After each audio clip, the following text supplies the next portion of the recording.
Hello student, कैसे हो आप सभी। उम्मीद है बहुत अच्छे होंगे और बहुत मन लगा के अपनी पढ़ाई कर रहे होंगे। मैं प्रिया स्वागत करती हूँ आपका हमारे यूट्यूब चैनल प्री 10 क्लासेस में, जहाँ पर हम पढ़ रहे हैं क्लास 10 का चैप्टर नंबर 4। चैप्टर 4 का नाम है कार्बन एवं उसके यौगिक। आज इसकी पार्ट नंबर 15वीं वीडियो है। इससे पहले मैंने आपको इस चैप्टर की 14 वीडियो करा दी है। उम्मीद है वे वीडियोज आपने जरूर देख ली होगी। आज हम क्या करने वाले हैं, इसके एनसीईआरटी प्रश्न करने वाले हैं। मैंने इसके आईयूपीएससी नेम बनाने भी आपको सिखा दिए। प्लीज उन दोनों वीडियो को देख, 3 वीडियो है आईयूपीएससी नेम की, उन्हें जरूर देख लेना, तभी आपको अच्छे समझ में आएंगे। देखो ये जो है इलेक्ट्रॉन बिंदु संरचना में, ये भी आपको करा चुकी हूँ। अब एनसीईआरटी प्रश्न में किस किस तरीके से प्रश्न है, वे सारे प्रश्न कराऊंगी मैं आपको। मोस्ट इंपोर्टेंट होते हैं हमें एनसीईआरटी प्रश्न करना, क्योंकि इन्हीं में से एग्जाम में आता है। अब पहला क्वेश्चन क्या है, CO2 सूत्र वाले कार्बन डाइऑक्साइड। देखो कार्बन डाइऑक्साइड का सूत्र क्या होता है हमारा, CO2 की इलेक्ट्रॉन बिंदु संरचना। अब हमें क्या करना है, इसमें CO2 जो है, CO2 की हमें इलेक्ट्रॉन बिंदु संरचना करनी है। इलेक्ट्रॉन बिंदु संरचना करनी मैंने आपको बताई थी। सबसे पहले हम क्या देखते हैं, इसमें एक तो कार्बन है, एक ऑक्सीजन है। सबसे पहले हम इनका इलेक्ट्रॉनिक विन्यास करते हैं। कार्बन का परमाणु क्रमांक कितना होता है, 6। इलेक्ट्रॉनिक विन्यास 2,4। ऑक्सीजन का परमाणु क्रमांक कितना होता है, 8। इलेक्ट्रॉनिक विन्यास 2,6। क्योंकि पहली कक्षा में तो अधिकतम 2 इलेक्ट्रॉन आ सकते हैं, इसके पास 6 है तो पहली कक्षा में 2 आ गए, कितने बचे, 4 चले गए दूसरी कक्षा में। इसके पास 8 है, पहली कक्षा में तो 2 ही जाएंगे, 2 से फालतू नहीं जाते। 6 बचे, 6 चले गए दूसरी कक्षा में। अब हमें CO2 की संरचना बनानी है। देखो कार्बन हमारे पास कितने हैं, 1। ऑक्सीजन है 2, तो एक ऑक्सीजन हम इधर रख देंगे, एक ऑक्सीजन हम इधर रख देंगे। अब हमें क्या करना है, इसमें कार्बन की लास्ट कक्षा में कितने इलेक्ट्रॉन है, 4, तो किस 4 इलेक्ट्रॉन रखने हैं। ऑक्सीजन की लास्ट कक्षा में कितने, 6, तो इस पे 6 रखने हैं। जो लास्ट कक्षा में इलेक्ट्रॉन होते हैं हमें वही रखने होते हैं। अब कार्बन को साझा कितने का करना पड़ेगा, क्योंकि कार्बन को अपना स्टक पूरा करने के लिए कितने की जरूरत है, 4 की। ऑक्सीजन को कितने की जरूरत है, 2 की।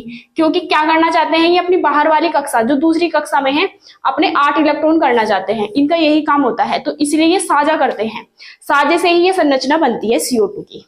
तो कार्बन को क्या चाहिए, कार्बन को 4 इलेक्ट्रॉन और चाहिए, और इसके पास कितने इलेक्ट्रॉन है, 4। तो कार्बन क्या करेगा, 2 का साझा तो करेगा इधर से, इस वाले ऑक्सीजन से, और 2 का साझा करेगा इस वाले ऑक्सीजन से। अब आती है ऑक्सीजन की बारी। देखो कार्बन की बाहर कक्षा में 4 इलेक्ट्रॉन थे, 2 ये रख दिए, 2 ये। अब ऑक्सीजन को कितने चाहिए, ऑक्सीजन को चाहिए 2, इस वाले को भी और इस वाले को भी।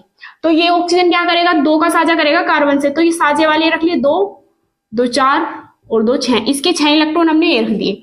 अब इस ऑक्सीजन के भी 6 इलेक्ट्रॉन रखने हैं, ये भी 2 का साझा करेगा, 2 तो ये रख दिए इसमें, 2 और 2 4 और 2 6।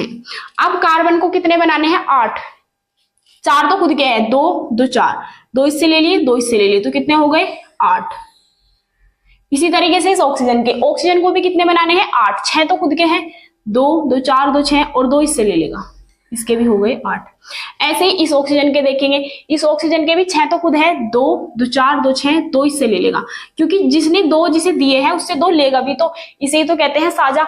तो ये हमारी इलेक्ट्रॉन बिंदु संरचना बन गई, यही हमसे पूछा था। या फिर हम क्या लिख सकते हैं इसे, देखो ऑक्सीजन कार्बन ऑक्सीजन, इसके बीच में भी कैसे बॉन्ड आएंगे, डबल, क्योंकि 2 इलेक्ट्रॉनों से एक बॉन्ड बनता है। एक बॉन्ड यहां बनेगा, एक बॉन्ड यहाँ, डबल बॉन्ड। इसी तरीके से यहाँ पे भी डबल बॉन्ड। ये लिखो ना लिखो, वरना आपको यहीं तक करना था। इलेक्ट्रॉन बिंदु संरचना हो गई। अब क्वेश्चन नंबर 2। क्वेश्चन नंबर 2 में क्या कहा है हमें, सल्फर। सल्फर के 8 परमाणुओं से मिलकर बने अणु। 8 परमाणुओं को जोड़ने हैं, किसके, सल्फर के, और जो अणु बनेगा उसके लिए इलेक्ट्रॉन बिंदु संरचना करनी है, मतलब इस तरीके से स्ट्रक्चर बनानी है। लेकिन सल्फर कितने होने चाहिए, 8 सल्फर होने चाहिए। तो सबसे पहले इसमें हम सल्फर लेंगे। सल्फर का परमाणु क्रमांक कितना होता है, 16। याद कर लेना इसे। इलेक्ट्रॉनिक विन्यास 2 8 6। इलेक्ट्रॉनिक विन्यास हो गया, क्योंकि पहली कक्षा में अधिकतम 2 इलेक्ट्रॉन हो सकते हैं, दूसरी कक्षा में अधिकतम 8 इलेक्ट्रॉन हो सकते हैं। 8 और 2 10, कितने बचे, 6। 6 चले गए तीसरी कक्षा में। इसका हो गया हमारा इलेक्ट्रॉनिक विन्यास। अब सल्फर हमारे 8 है। जो इसमें 8 सल्फर होते हैं ना, वो एक रिंग की तरह होते हैं। जैसे रिंग नहीं होती है, एक रिंग हाथ में पहनते हैं, उस रिंग की तरह सल्फर जुड़े होते हैं। तो इसे बनाने के लिए ध्यान से देखना, इसे सबसे पहले हम एक रिंग सा बना लेते हैं। 8 सल्फर लगाने हैं हमें। 1 2 3 4 5 6 7 8, 8 सल्फर हो गए। अब सल्फर क्या करेगा, सल्फर के 6 हैं बाहर वाली कक्षा में इलेक्ट्रॉन, और बनाने कितने हैं उसे 8, क्योंकि क्या चाहते हैं अपने अष्टक पूरा करना, बाहर वाली कक्षा में 8 इलेक्ट्रॉन चाहते हैं, तो सारे सल्फर यही चाहते हैं, तो सब सल्फरों के हमें 6 इलेक्ट्रॉन रखने हैं और 2 को क्या करेंगे साझा। तो इसे बनाने के तरीका देख लो किस तरीके से बनेगा। सबसे पहले हमने इसे रख लिए, 6 इलेक्ट्रॉन है सल्फर के, तो देखो ये सल्फर क्या कर रहा है, इसको देखो पहले, इसे, इसके इलेक्ट्रॉन में ब्लैक से रख देती हूँ। जो हमारे 6 इलेक्ट्रॉन है ये रखेगा, इसने अपने 2 तो ये रख लिए, 2 और 2 ये 4 और 2 6, इस सल्फर के पूरे हो गए। अब इस सल्फर की बारी है, ये बिंदी के रूप में रखेगा, 2 ये हो गए, 2 4 और 2 6। अब ये सल्फर रखेगा, मतलब 2 इन्हें आगे रखने हैं अपने साझे के लिए और 2 साइड में रखने हैं, 2 2 4 2 6। ये कहां से आ रहे हैं, यहां से। 8 सल्फर है ना, तो 8 सल्फर की बाहर कक्षा में 6 इलेक्ट्रॉन है, तो 6 इलेक्ट्रॉन रख रहे हैं हम, और 2 का ही साझा करेंगे, साझे वाले इलेक्ट्रॉन ये रहे और ये। अब इस सल्फर को देखो हमने यहां रख दिया, अब यहां रखेंगे इस सल्फर के, इसके कितने हो गए, इसके बिंदी के रूप में 2 2 4 2 6। अब इस सल्फर के 2 2 4 2 6, ये वाले इस सल्फर के, इस सल्फर के 2 2 4 और 2 6। अब इस सल्फर के 2 4 2 6। अब इस सल्फर के 2 इलेक्ट्रॉन ये रहे और 2 ये 4 और 2 ये 6। अब ये अपना स्टक बनाएंगे। अब ध्यान से देखना इसे, इस सल्फर के देखो 6 तो खुद के हैं, 2 2 4 2 6 और 2 उससे ले लिए 8। इस सल्फर के देखो 6 तो खुद के हैं, 2 2 4 2 6, 2 इससे ले लिए 8। इस सल्फर के 2 2 4 6 तो खुद के हैं, 2 इससे ले लिए। ऐसे इसके 6 तो खुद के हैं, और इस सल्फर के देखो 6 तो इसके खुद के हैं, 2 2 4 2 6 और 2 इस वाले सल्फर के हैं, ये 8। इस सल्फर के 2 2 4 2 6 तो खुद के हैं और 2 ये हो गए 8। इस सल्फर के 2 2 4 2 6 खुद के और 2 ये ले लिए 8। इस सल्फर के 2 2 4 2 6 खुद के, 2 इससे ले लिए 8। इस सल्फर के 2 2 4 2 6 खुद के और 2 इससे ले लिए 8। अब इसके देखेंगे 2 2 4 2 6 और 2 8, इसके तो बन गए पूरे। तो इनका स्टक क्या हो गया पूरा सल्फर का। ये किसके रूप में बनी है, रिंग के रूप में बनी है। इसे एक बार और देख लेना आप। सबसे पहले हमें क्या करना है, सल्फर के जो साजे वाले इलेक्ट्रॉन है वे तो आगे रखने हैं, फिर 2 ऐसे साइड में, फिर ऐसे इसके 2 आगे और 2 साइड में, इसके भी 2 आगे और 2 साइड में, ऐसे ही सल्फर के 2 आगे और 2 साइड में, ऐसे इसके 2 आगे और 2 साइड में, इसी तरीके से इस तरीके से बनाने हैं और रिंग के रूप में बन जाएगी। इनका काम क्या था, अपना स्टक पूरा करना। अब जितने भी मैंने गोले बनाए हैं सब में 8 इलेक्ट्रॉन होने चाहिए। देखो इस सल्फर के पास 2 2 4 2 6 2 8, ऐसे इस सल्फर के पास 2 2 4 2 6 2 8, ऐसे ही सारे जितने भी गोले बने हुए उसमें 8 इलेक्ट्रॉन है। तो इस तरीके से इनका स्टक पूरा हो गया और हमने इसकी इलेक्ट्रॉन बिंदु संरचना बना दी। इसी को कहते हैं इलेक्ट्रॉन बिंदु संरचना। उम्मीद है आपको समझ आ गया होगा। अब आप इसका स्क्रीनशॉट लेके नोट कर सकते हैं।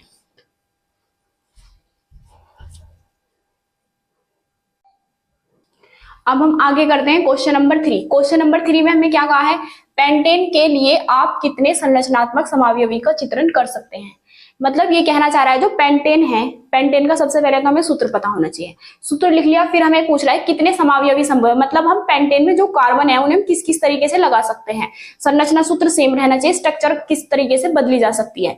ये होता है समावयवता का मतलब। कोई मतलब एक सूत्र है और उसके रूप अनेक, जैसे कि कोई एक मनुष्य है उसके रूप अनेक होते हैं।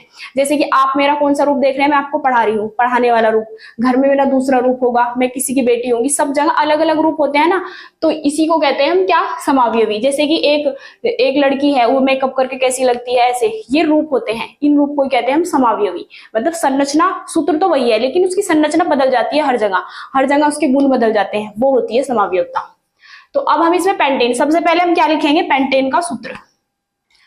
सबसे पहले हमें पता होना चाहिए पेंटेन का सूत्र क्या होता है। अच्छा, मैंने आपको बताया था पेंट का मतलब कितने कार्बन होते हैं। पेंट का मतलब 5 कार्बन। तो क्या करना है, हमें 5 कार्बन लगाने हैं। 1 2 3 4 5 कार्बन लगा लिए। कार्बन कितने बंध बनाता है अधिकतम, 4, ये तो सबको पता है। अब एन का मतलब क्या है, एन का मतलब सिंगल बंध, इन का मतलब डबल बंध, आइन का मतलब ट्रिपल बंध, ये तो आपको पता है। एन आ रहा है इसमें तो मतलब सारे सिंगल बंध लगेंगे और बाकी जगह हाइड्रोजन लगा देंगे हम। कार्बन के 4 होने चाहिए, 1 2 3 4, इसके भी 1 2 3 4, 1 2 3 4 1 2 3 4, 1 2 3 4। अब बाकी जगह क्या लगाते हैं हम? हाइड्रोजन। जी हाइड्रोजन कैसे पता चलता है? लगता है भाई हाइड्रोजन ही आता है इनमें। हाइड्रोजन बेचारा ऐसा है, ये सबका साझा कराता है, जिसके पास जिसकी कमी सब हाइड्रोजन को उठा लाते हैं, क्योंकि साझा करता है। इसकी लास्ट कक्षा में 1 इलेक्ट्रॉन होता है, इसे हमेशा क्या रहती है? कोई मुझे एक दे दे, कोई मुझसे एक ले ले, तो हमेशा ये क्या करता है? साझा।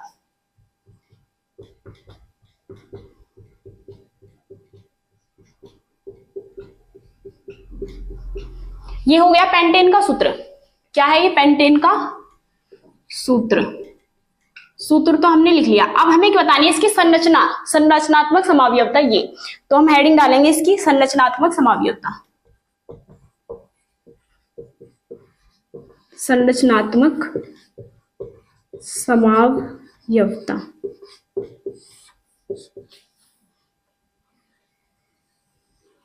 मतलब अब इनसे कैसे कैसे जोड़ सकते हैं? तो नंबर फर्स्ट हम लिखेंगे किस तरीके से समावयवता। एक तरह की तो यही है, सारे कार्बन सीधे जोड़ सकते हैं सीधी चेन में, तो एक तो यही हो जाएंगे, 5 कार्बन सीधे के सीधे जोड़ दो, 1 2 3 4 5, और यहां पे क्या जोड़ दो? हाइड्रोजन। एक तो हम पेंटेन को इस तरीके से जोड़ सकते हैं,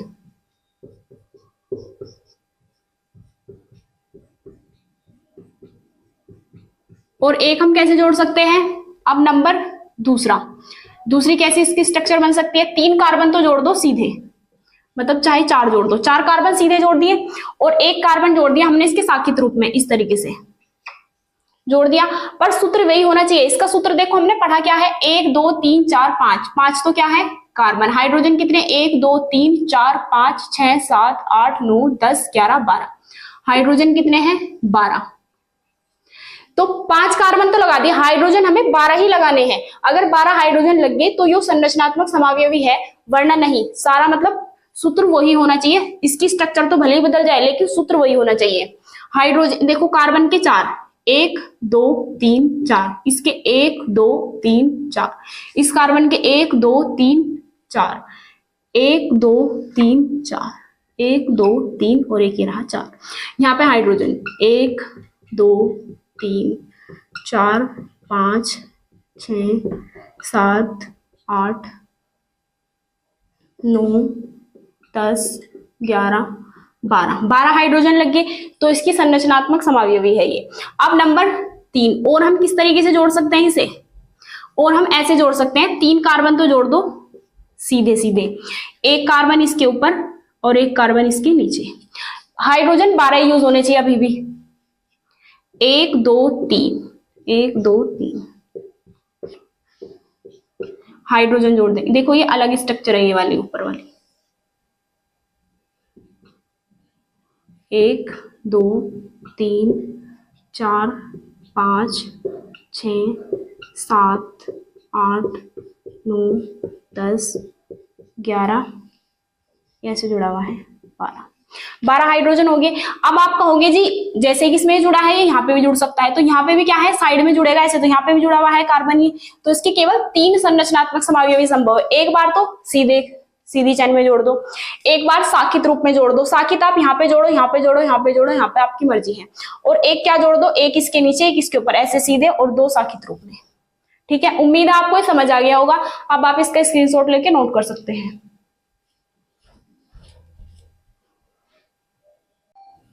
अब हम आगे करने वाले क्वेश्चन नंबर 4। क्वेश्चन नंबर 4 में क्या है? कार्बन के 2 गुणधर्म कौन से हैं जिसके कारण हमारे चारों ओर कार्बनिक यौगिकों की विशाल संख्या दिखाई देती है। ये पूछना चाह रहा है, जो कार्बनिक यौगिक है अधिकतर हर चीज में पाया जाता है, तो इसकी जो विशाल संख्या है इतनी, वो क्यों है? क्या कारण है उसका? तो हमें ऐसे 2 कारण बताने हैं, और ये 2 कारणों की वजह से ही हमारे आसपास हमें चारों ओर कार्बनिक यौगिकों की विशाल संख्या दिखाई देती है। तो ये कारण कौन से है? नंबर फर्स्ट, एक तो होता है श्रृंखलन का गुण। कौन सा गुण है इसमें? श्रृंखलन। अब श्रृंखलन होता क्या है? आपने देखा होगा कुछ मनुष्य क्या होते हैं, कुछ लोग ऐसे होते हैं जहां भी जाते हैं वहीं से उनकी दोस्ती हो जाती है। कहीं भी ये भी पड़ोसी दोस्त, ये भी पड़ोसी दोस्त, सामने वाला भी, घर के पीछे रहने वाला भी, मतलब सब दोस्त होते हैं उसके। तो ये श्रृंखलन का गुण, इसी से समझाऊंगी मैं आपको। तो वो क्या है? वो इस तरीके से एक दूसरे से जुड़ा रहते हैं श्रृंखला के रूप में, क्योंकि ये भी उसका दोस्त है, ये पड़ोसी भी दोस्त है तो ये भी उससे ऐसे ही जुड़ा रहेगा, फिर ऐसे जुड़ा रहेगा, ऐसे ही। तो इस गुण को ही श्रृंखलन का गुण कहते हैं। मतलब एक कड़ी बना के चलती है, एक श्रृंखला बनाते हैं बहुत लंबी, जुड़ के दोस्त होते हैं जो, जिसमें ये गुण होता है। तो इसी तरीके से जो कार्बन है ना, कार्बन में भी यही गुण पाया जाता है, श्रृंखलन का गुण। कार्बन की संयोजकता कितनी होती है? 4। तो ये क्या करता है, अपने ही परमाणु के साथ साझा कर करके एक लंबी चेन बना लेता है, अन्य परमाणु के साथ भी बनाता है। तो हम लिखेंगे, चूंकि कार्बन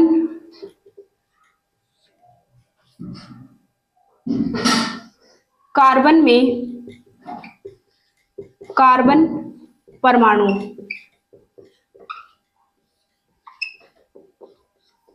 के साथ,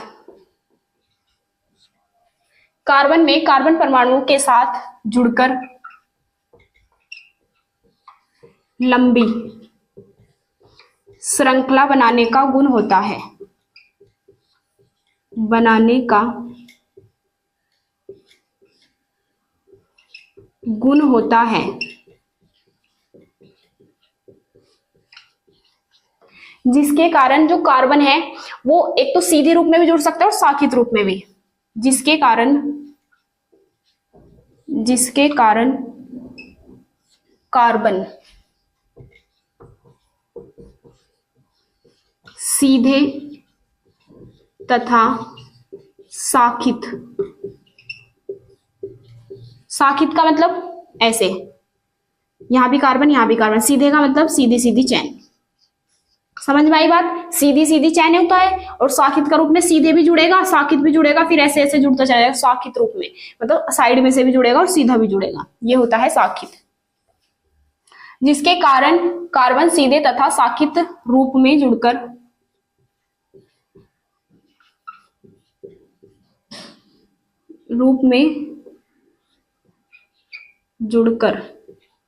कार्बन यौगिकों की विशाल संख्या बनाता है, कार्बन यौगिकों की विशाल संख्या बनाता है। और इसका कारण क्या है? क्योंकि कार्बन की संयोजकता 4 होती है, संख्या बनाता है। अब हम यहाँ पे देख लेंगे, जैसे कि कार्बन एक तो ऐसे ऐसे सीधे सीधे जुड़ा रहता है, ये तो होगी सीधे रूप में, और या फिर शाखित रूप में भी, ऐसे सीधे भी कार्बन जुड़ेगा और ऐसे भी जुड़ेगा। और ये जुड़ क्यों रहे हैं? क्योंकि कार्बन 4 बंध बनाता है। कितने बंध बनाता है? 4। भाई जैसे ये कार्बन था, इसके पास गया पड़ोसी के साथ मिलने, और 3 रूप ये भी तो है, साइड में भी तो 3 और जुड़ सकते हैं इसके साथ। ऐसे इस कार्बन में 2 तो हो गए, 3 4 अभी तो और भी जुड़ेंगे ये, तो इस तरीके से बहुत लंबी स्ट्रक्चर बन जाती है। ऐसे इसको कार्बन को 4 बनाने हैं, 1 2 3 4, एक कार्बन है 4 कार्बन ले लिए, फिर इसी तरीके से ये लेगा, इसी तरीके से ये लेगा, तो इनकी बहुत लंबी संरचना बन जाएगी। यही कारण है इसका। इसी गुण को कहते हैं श्रृंखलन का गुण। श्रृंखलन का गुण मतलब लंबी चैन बना सकते हैं ये, और कोई नहीं बना सकता। जैसे हाइड्रोजन है, एक हाइड्रोजन है, दोनों का साझा हो गया। अब हाइड्रोजन को तो क्या है, 2 करने हैं, इसके 2 हो गए पूरे, एक खुद का था, एक इससे ले लिया, इस तरीके से। ऐसे इसने एक खुद का था, एक उससे ले लिया, इस तरीके से बन गया। अब भाई इसे तो नहीं चाहिए एक और, ना इधर चाहिए ना इधर चाहिए, तो ये और किसी में गुण नहीं पाया जाता, केवल ये कार्बन में ही गुण पाया जाता है, ऐसा। नंबर दूसरा गुण कौन सा है इसका? नंबर 2, चतुर संयोजकता। संयोजकता, इसका मतलब क्या है? जो कार्बन है उसकी संयोजकता कितनी होती है? 4। चतुर संयोजकता के कारण ही ये क्या करता है, लंबी संख्या बनाता है। मतलब कार्बन कार्बन के मध्य सिंगल बंध भी हो सकता है, डबल बंध भी हो सकता है, ट्रिपल बंध भी हो सकता है। तो हम लिखेंगे कार्बन की संयोजकता 4 होती है। कार्बन की संयोजकता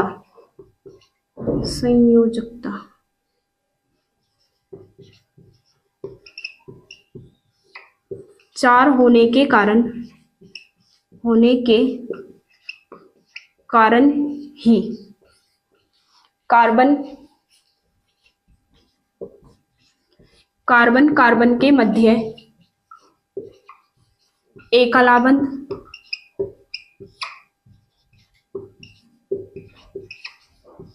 कोमा द्विया बंध, कोमा त्रिया बंध पाया जाता है।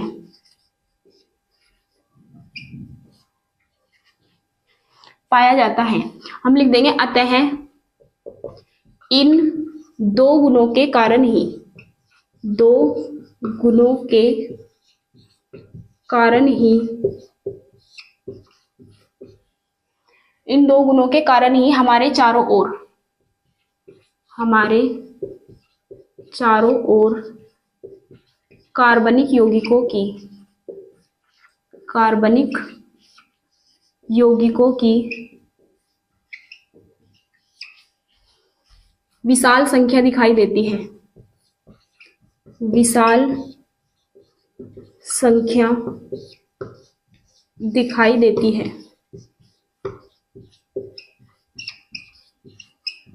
उम्मीद है आपको समझ आ गया होगा। अगर आपको ये समझ आ गया है तो आप स्क्रीनशॉट लेके इसे नोट कर सकते हैं। और अगर आप हमारे चैनल पर नए हैं तो प्लीज चैनल को सब्सक्राइब जरूर कीजिए। और वीडियो आपको कैसी लगी कमेंट बॉक्स में बताना ना भूलें।